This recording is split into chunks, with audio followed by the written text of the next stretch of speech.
Mantecorp Skincare apresenta Saber não ocupa espaço. O samba, um dos patrimônios culturais mais importantes do nosso país, o orgulho nacional, né? Já houve uma época em que dava cadeia.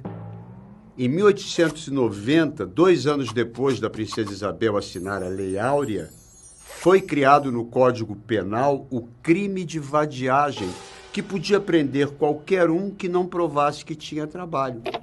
E essa lei acabou enquadrando o samba como parte da criminalidade. Agora, para pensar. O cara era escravo, não tinha nenhuma formação profissional, educacional. Subitamente, assinou-se a Lei Áurea, o cara foi jogado na rua, não tinha onde morar, não tinha trabalho.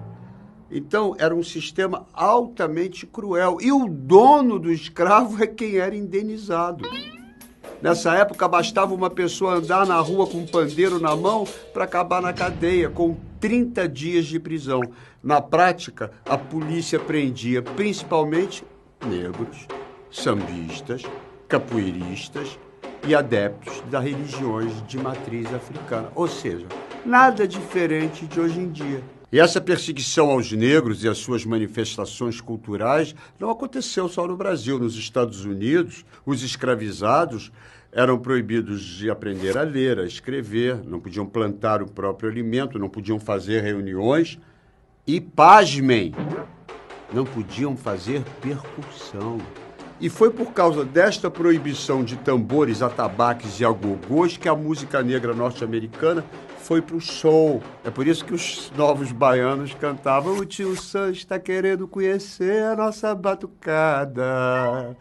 Porque então, enfim, a batucada aqui aconteceu e nos deu um maravilhoso samba. Por falar nisso, esse samba que vocês estão ouvindo, olha aí, chama-se Pelo Telefone e é considerado o primeiro samba gravado em disco no Brasil. É um samba do Donga e Mauro de Almeida e foi registrado em 1916 e virou um grande sucesso no Carnaval de 1917. Tudo isso quando essa lei ainda era vigente. Isso só foi possível porque Pelo Telefone foi criado em uma das muitas rodas de samba que a nossa querida tia Ciata promovia no quintal da sua casa na Praça 11. Região que ficou conhecida como a Pequena África. E ali a lei não chegava. Ali a polícia não ia, porque com tia Ciata ninguém mexia. Como Betânia canta, não mexa comigo que eu não ando só. Tia Ciata não andava só.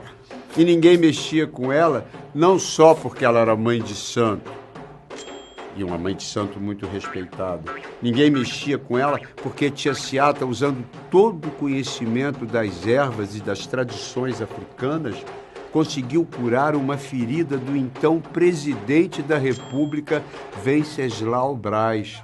Mas o poder da tia Ciata, cujo nome verdadeiro era Hilária Batista de Almeida, veio de muito antes.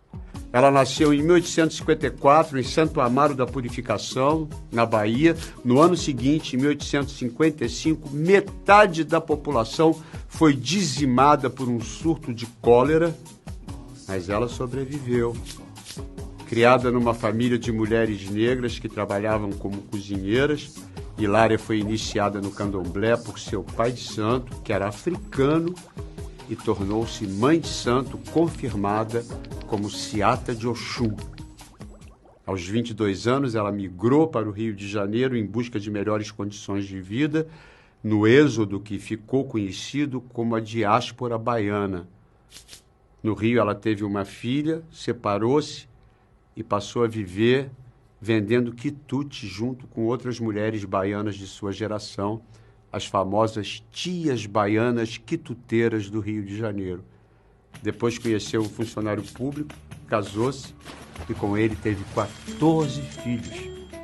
Sua casa ficou famosa pelas festas que ela promovia, sempre com muita música, muito batuque, cachaça, comida boa. Tia Ciata também cantava, dançava, e essas festas duravam dias e eram frequentadas por todos os artistas importantes da época. Pixinguinha, Chinhô, Heitor dos Prazeres, Donga. Enfim, o grande responsável pela produção cultural do samba naquela época era o quintal da Tia Seata, porque só quem tinha uma casa com quintal poderia organizar uma roda de samba, com batuque, capoeira, muita gente dançando. Isso jamais teria acontecido num apartamento 4 salas. Mas, além de Tia Seata, muitas outras tias baianas participaram do surgimento do samba no Rio de Janeiro e tiveram um papel essencial no Carnaval Carioca. Nos primeiros anos dos desfiles das escolas de samba, era obrigatório passar diante da casa de Tia Seata. Tia Seata morreu aos 70 anos de idade em 1924. 9 anos depois, as escolas de samba foram legalizadas na cidade e os desfiles de rua foram finalmente oficializados. Até hoje, a ala das baianas das escolas de samba homenageiam essas tias, entre elas a maior de todas, a mãe do samba, Tia Seata. É isso aí, minha gente. Saber não